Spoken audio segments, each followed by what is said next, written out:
MV. ഗോവിന്ദനെതിരായി നൽകിയ മാനനഷ്ട കേസിൽ K Sudhakaran Ernakulam ACJM കോടതിയിൽ ഹാജരായി. മോൺസൺ മാവുങ്കൽ വീട്ടുജോലിക്കാരിയുടെ മകളെ ബലാത്സംഗം ചെയ്യുമ്പോൾ സുധാകരനും ഒപ്പമുണ്ടായിരുന്നെന്ന് പെൺകുട്ടി മൊഴി നൽകിയെന്നായിരുന്നു എം.വി. ഗോവിന്ദന്റെ പരാമർശം. ഈ വാർത്തയുടെ വിശദാംശങ്ങളുമായി സൈഫുനിസ ചേരുന്നുണ്ട്. സൈഫുനിസ, ഒരുപക്ഷെ ഏറ്റവും നിർണായകമായിട്ടുള്ള ഒരു വിവരത്തിലേക്കാണ്, അല്ലെങ്കിൽ ഒരു പ്രതികരണമാണ് ആ ഘട്ടത്തിൽ അതൊന്നും ഉണ്ടായിരുന്നത്. ഇപ്പോൾ എന്താണ് സുധാകരൻ ഹാജരായതിനു ശേഷമുള്ള വിശദാംശങ്ങൾ?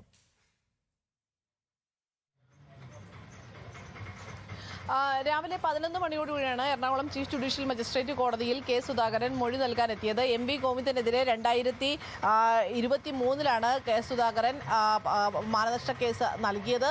അന്ന് ഈ എം.വി. ഗോവിന്ദൻ കെ സുധാകരനെതിരെ നടത്തിയ ഒരു ഗുരുതരമായ പ്രസ്താവന എന്ന് പറയുന്നത്, മോൺസൺ മാവുങ്കൽ ഈ വീട്ടുജോലിക്കാരിയുടെ മകളെ പീഡിപ്പിക്കുന്ന സമയത്ത് ഈ കെ സുധാകരനും, അന്ന് KPCC പ്രസിഡന്റ് കൂടിയാണ് കെ സുധാകരനും അവിടെ ഉണ്ട് എന്നുള്ളതായിരുന്നു ഈ പറഞ്ഞ മൊഴി. എന്തായാലും പറഞ്ഞ പ്രതികരണം, ആ പ്രതികരണത്തിലാണ് അന്നു മുതൽ കെ സുധാകരൻ നിയമ പോരാട്ടം നടത്തുന്നത്. അതിൽ മാനനഷ്ട കേസ് ഫയൽ ചെയ്യുകയും പിന്നീട് പലതവണ അതിൽ മൊഴി നൽകാനൊക്കെ എത്തുകയും ചെയ്തു. ഇന്ന് മൊഴി നൽകാനാണ് കെ സുധാകരൻ കോടതിയിൽ ഹാജരായത്. ഈ വിഷയത്തിൽ എം.വി. ഗോവിന്ദന് കോടതി നോട്ടീസ് അയക്കാനാണ് സാധ്യത. 2 തവണ നോട്ടീസ് നൽകിയെങ്കിലും ഹാജരായിരുന്നില്ല. എന്തായാലും ഇന്ന് കോടതി നോട്ടീസ് നൽകുമെന്നാണ് ലഭിക്കുന്ന വിവരം.